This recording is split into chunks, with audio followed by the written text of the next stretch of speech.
You are now listening to Vibe Selection with Kyra, where you can get the real on today's hot topics. Here we go. Well, welcome everybody, and thank you for tuning in to another episode of Vibe Selection. I am your host, Kyra, and joining to me, I have a very special guest, and her name is Jytte. Hi. Hi, Kyra. How are you? I'm doing well, thank you.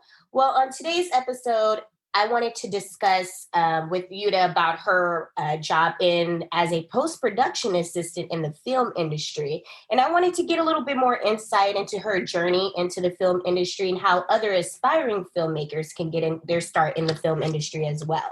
So I wanted to start off by asking you, Jytte, how did you get your start in film? I feel like that is a very long question, so I'm going to try and abbreviate this as much as possible for the audience because it's a long journey to get to this point. Mm-hmm. But I will do at some point. And I had decided when I was a teenager that he wanted to go into film. And everybody and their brother kept telling me, no, it's not logical. It's not the right way to go. Don't do it. Don't do it. Convince me otherwise. Mm-hmm. So I listened to everyone because I'm trying to take the advice of people older than myself. And flash forward, 8 years later, after I had been through a number of different life crises, I guess, and I'm back in theater. And I continue in theater. And I'm doing the Foothill Theater Conservatory program. And I'm absolutely loving life. And the whole time in the back of my head, I'm like, hey, you still got this film bug. This film bug never actually went away.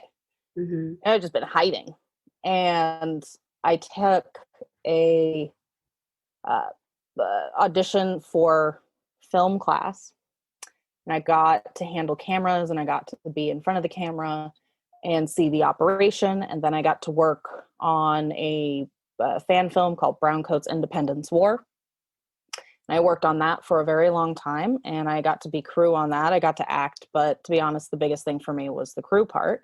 Mm-hmm. And I just went, this is where I'm supposed to be. This is what makes me happy. And I wanted to go finish my undergraduate degree. Mm-hmm. So I applied to USC Film, that coveted school program that I was like, I'll never get into this. There's no way. They're never going to bring somebody like me in. I'm an adult. I don't know anybody. I've worked my tail off to get really good grades, but there's no way they're going to accept me. And of course they accept me. So I'm shocked at this point. I'm getting this transfer, acceptance thing. They did it old school. There wasn't even an email. It was just I was doing yoga and I heard this thud from the other side of the door, and there was the acceptance package. It was in an actual box, like you got something from Amazon. Wow. It was really impressive. And now that I've graduated from there, they're definitely full of sort of, this is what we do. We're going to go old school. We're going to go big or go home. Why are we just going to send you a little piddly email? We're just going to send you a package. Mm-hmm. And after that, I had shortly thereafter applied to probably well over 100 jobs. Mm-hmm. And my husband has a friend that works at the production house that I'm at. And he said, hey, my wife's looking for something. And he goes, well, we're looking for a receptionist, or post-production assistant, kind of someone to do both. And so I went in for an interview and I nailed it. And so I work now at Mr. Wolf Visual Effects, and I work as a post-production assistant, and they called me an office manager the other day. So I'm somewhere in there. I just run all those operations, but I get to actually see the footage coming through, help organize it, help transfer it to clients, see the magic of what a visual effects house does. Okay. So I that's a long journey, but I feel like if I don't say it from start to finish, there might be somebody out there that's in a position that I was in 5 years ago that might need that little push. You can just do it. Just Absolutely. go. Absolutely. Now, what is a typical day like for you on set or in the office? What is a typical day for you consist of? Are you editing films? What are you doing? My job can vary from day to day. I am not editing films in my particular role at this particular juncture. I am assisting the production coordinator and the producers in uh, handling footage that comes in and out of the establishment, helping to improve client relations, facilitating and helping manage possibly on-set crews that get to come through, which is always a fun day for me. And then I also have to restock because part of my job is sort of making sure there's coffee and making sure the snacks are there and making sure all the sodas and stuff are there for the artists so they can feel satisfied as they're moving through their day. Because if for some reason their favorite bag of chips isn't there, it could put them in a bad mood, and then it could cause them to do subpar work. So weirdly enough, that role, that entry-level role of just snacks and sodas is actually incredibly important for the mindset of the artists that are pumping out this really complicated and valuable work. So they can get a little hangry if they don't get their snacks, huh? Oh, yeah. You don't want somebody hangry working on your project. Right? Not a thing. You got to keep them happy. Absolutely. So what are some of the challenges that you faced when getting into the film industry? The biggest challenge, I think, is who you know and how to create valuable connections that will manifest into something tangible, aka knowing the right people to get the jobs. Absolutely. So I've said this for years, and especially young students at college campuses, which I was not a young student when I graduated. I was in my 30s. So I always told them, you want to make connections, go have a beer in the bar. And they always look at me, and that's always the advice I give them. And they just go, what are you talking about? Why would I go to a bar and have a beer? Like, I'm trying to make valuable, tangible connections. I'm like, exactly. Like, go sit down, have a beer with someone, have a conversation, because all networking is a valuable conversation that two parties are both interested in and can help each other. So you can find those in a bar, at a coffee shop, in a restaurant. Like, just talk to people, because you don't have to always go to networking events. You can sometimes run across somebody who has something to say and who has done something really interesting in a situation where you're picking up to-go food. So the biggest advice I have for anybody is just talk to people wherever you are and go have a beer if you can. And if you don't drink, go have a lemonade. Like, it's okay. There's plenty of like bars that are bar restaurants. You can go get some lunch, have a lemonade, and then strike up a conversation with someone, and they'll be like, where did you go to school? What is your career in? And you get to you have to sell yourself a little bit. But if you've already gone to school, especially, it's an easy sell. For anyone who hasn't gone to school, it doesn't matter. It's okay. You can do it too. It doesn't matter. It's just about making people like you and wanting to work with you and develop relationships. And then after that, the rest of it just starts to domino in the right direction. True. Well, in you networking with people that you've come in contact with, do you feel like you faced any challenges as being a woman in the industry? Because I know that there's not a lot of women that are in front of or that are behind the scene when it comes to the film industry, especially. And I know they've had this whole thing with the whole Me Too movement in the film industry as well. But do you feel like you faced any, issues regarding being a woman? I have been lucky so far in that, no.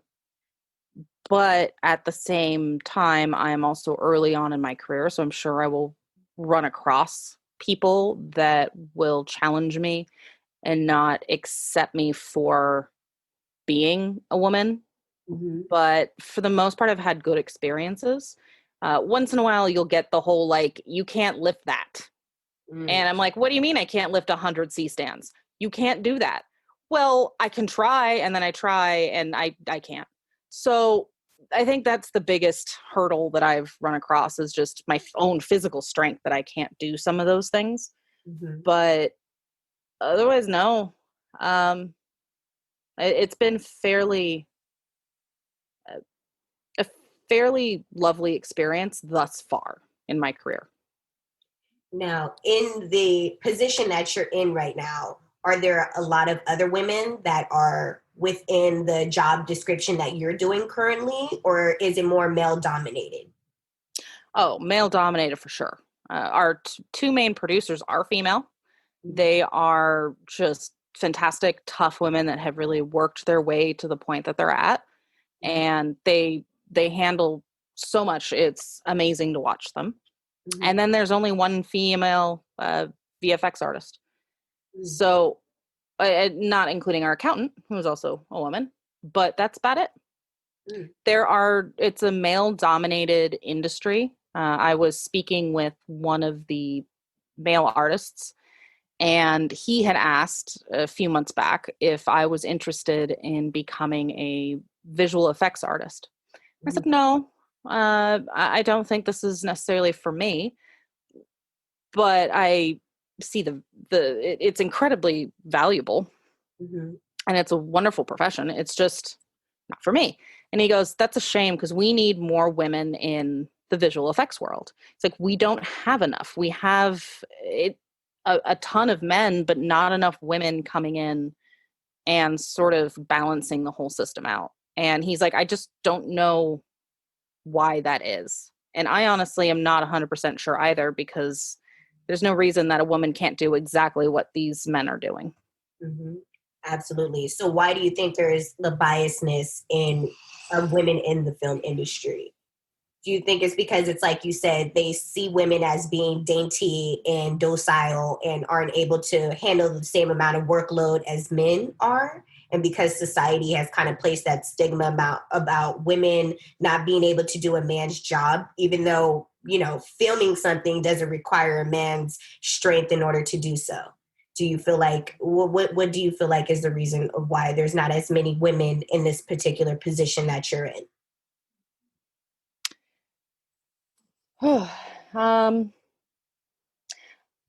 would have to say it's the boys club. Mm-hmm. So I think it's a continual breakdown of the boys club and what has typically been male dominated. For the visual effects, what I see is mostly men that do the work. And the women, like, once in a while you get a freelance female come through to do the work, but there's not that many of them. And the only thing I can figure out thus far is that it's perceived as a boys club, when in fact it really isn't. There is so much room for the female interpretation and any interpretation. So I think it's an old stigma, and it's an assumption working on film sets. I've primarily seen men as like gaffers and keys and cinematographers, and you see females tending to be in production design and hair and makeup. And I am hard pressed to even think of a female AD I've seen on set yet. But again, in my limited experience, I haven't seen it, but I know they exist. Like, I know people that know women, but I don't know that many, maybe assistant directors or female directors that are professionally working. So I think it comes to a point where you're trying to break into a well-established group of people that don't want to include new people, whether or not you're male or female. It's hard to break into those groups. And with COVID, it's going to be even trickier now, because people are going to be trying to break into some of these small groups, and people are going to push back and go, wait, hold up. You got COVID? Do I even want you? Do I know you? I don't know if I trust you. And the only reason I don't want you here is because I don't know you and I don't know if you have COVID. So it's going to make it increasingly difficult to break into the industry, because there's so many unknowns now. But that doesn't mean if you don't know the right person, you can't get in. But the hard part is knowing the right person, and then you're back to start. It's a weird world. Like, once you're in, you're good, but trying to get in is sort of like trying to jump into the eye of a hurricane, and you're not exactly sure where to jump. Absolutely. I know it's murky. I wish I had a cleaner answer for you. That's It's perfect. yeah. Yeah, I mean, I know in my experience of trying to break in the product or the broadcasting industry, it's been very challenging for me.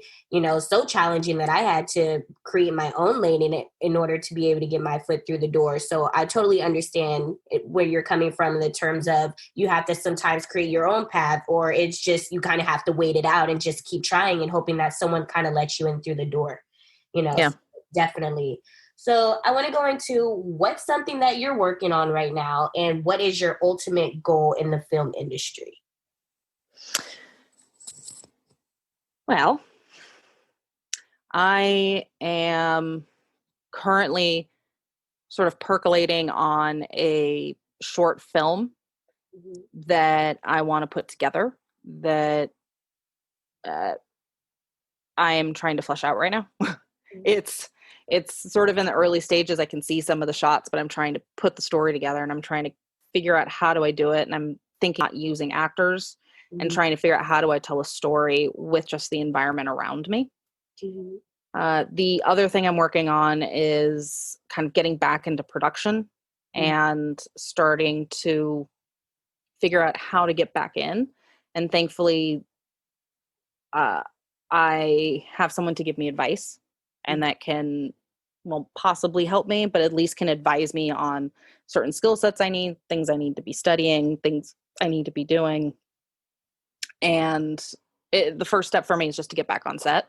But I'm not going to go anywhere at my job because I also learn a lot there. And so I'm sort of in a transition period where I am figuring out how I want to navigate from here, because the film world is about how do you navigate from a situation you're in to the next situation you want to be in until you get to where you want. And then at that point, it's how do you navigate to get to where you want to go. And for me, I think AD as a profession, and then hopefully on the side, still directing, and if maybe just making side projects for myself, and maybe at some point actually being able to own my own company. But these are big goals and big tiers on a very, very tall ladder. Well, I think you'll definitely be able to achieve all of those goals. There's there's a limited amount of film studios out there. There's like 5, 6.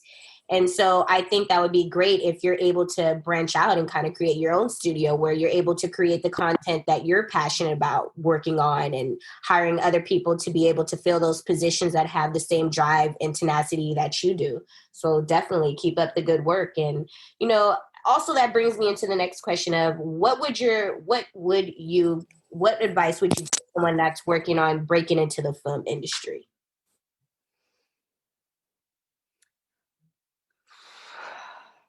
Grow some thick skin.